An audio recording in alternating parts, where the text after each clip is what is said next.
So to focus first on the data aspect, we want to assure the quality of the data as the first step in its journey to becoming more useful. Documenting data is a requirement for subsequent processing. Even if data are never transformed into information or knowledge, the data as documented serves as a record of its collection. Interestingly, this suggests that perhaps data that is not ever going to provide information or knowledge doesn't have to be documented. Certainly a claim made by many users of EHRs. The fact is, however, that if data are worth seeking to begin with, the data have been processed, at least mentally, into information.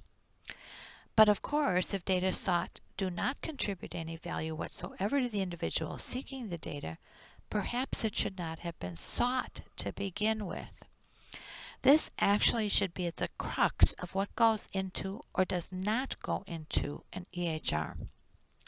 But this conundrum does point to the entire data information knowledge governance structure that all stakeholders, executives, implementers, users, and developers of systems to aid in converting data into information and applying experience to generate knowledge have roles to play in ensuring data quality. Data quality management refers to all steps taken to ensure complete and accurate data to support the right outcomes. A data governance structure is necessary to support data quality management and generally encompasses use of data models to understand the nature of the data to be collected and their relationships with each other, and use in production of information and knowledge. Metadata management that describes in depth the data elements, master data management that oversees all data to avoid duplication of error, data redundancy where not needed, etc. Content management refers to managing documents that may not yet be automated so that each data element is parsed out from the content of a document for use in its discrete form for automated information generation. Data security management is a key element of data governance, as the data must be maintained in a confidential manner, must have its integrity maintained, that is, the assurance that data have not been altered, and must be available as needed by those who have authority to access the data. Data quality management then refers to the assuring that the principles that define data quality are in place. A step in data governance is that which provides us the feedback mechanism for data governance. That is, we must understand whether the data being collected is good or not, and if not, why not. This part of data governance is referred to as discovery. Unfortunately, we sometimes discover poor data without establishing a data governance structure. But having a discovery process as part of the governance structure enables us to head off unintended consequences of poor data. There are several ways we can discover issues with data.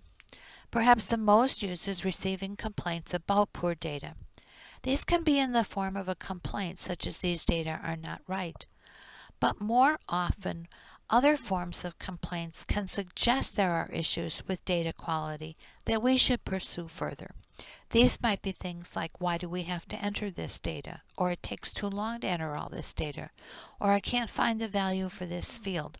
Often when a user is attempting to find a specific data point in a long list, such as the specific lab test desired to be ordered or the code for a diagnosis. Observing use is another important way to identify the potential for poor data. Seeing that users are not entering data at the point of care but back at the nurse's station or at the end of a shift instead of at the point of care on a timely basis or when they return to their office. No one can remember every piece of data they collect. As such, there will be data quality error associated with omission of data.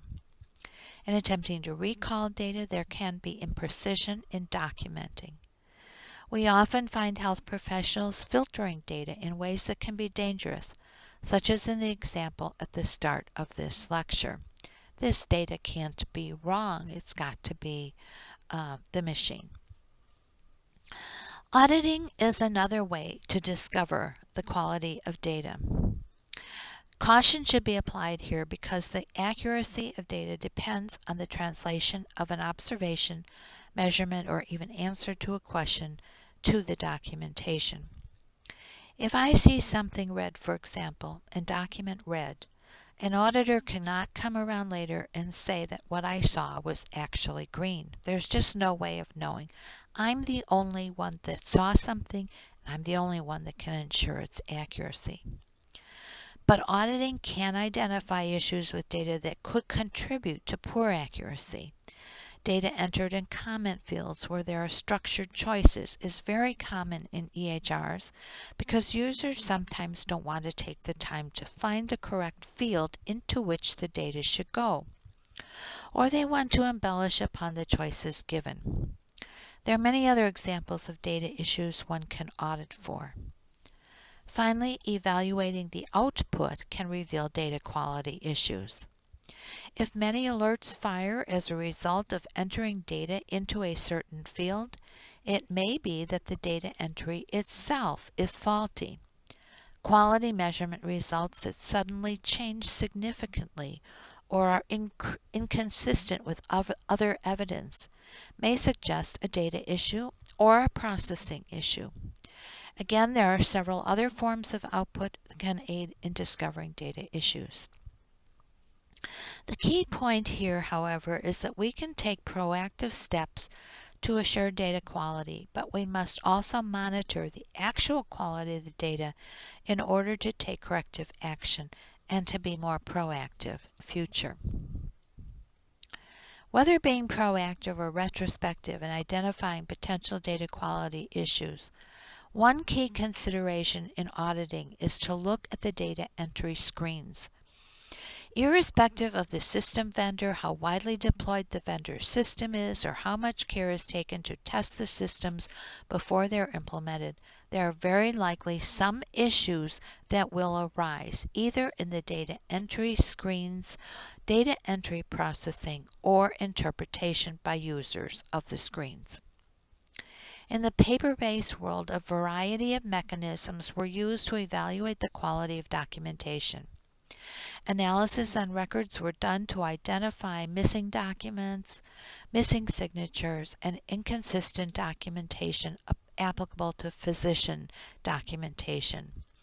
These were posted to the record as deficiencies, and physicians were expected to complete these records. Nursing documents often perform similar functions, perhaps on a more ad hoc or audit type basis. Today, documentation improvement programs have been instituted to ensure the documentation substantiates the medical necessity of procedures and services performed for billing purposes.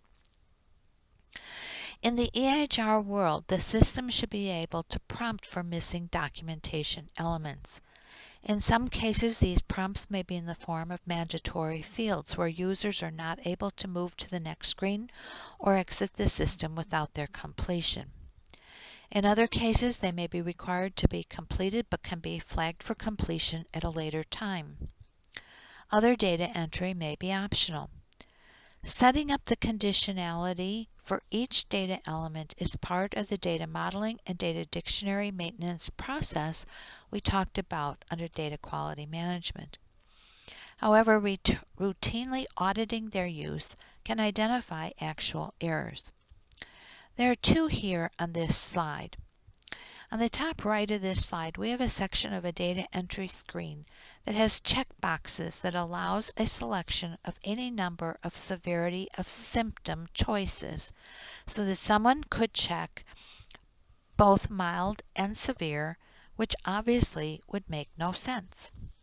In addition to allowing mild, moderate, severe, and/or excruciating to be selected, a user can also enter a numerical value from 1 to 10 to represent severity. But if a user checks moderate in the one area and enters 9 on the scale for degree of severity, these two data points are inconsistent. There should be clear choices to use either one of the narrative or to enter a score. And this, of course, would be accomplished by using the appropriate style of data entry button.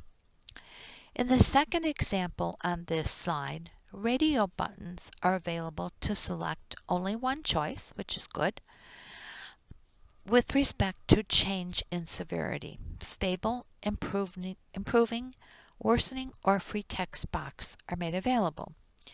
If it is found that the free text box is consistently applied over one of the other three choices, the choices likely should be changed, or there should be a choice of one of the three and a separate narrative box, or the content of the data entered in the narrative can be mined for user preferences that can be used to improve the choices overall. If there are still issues, of course, education of users is necessary.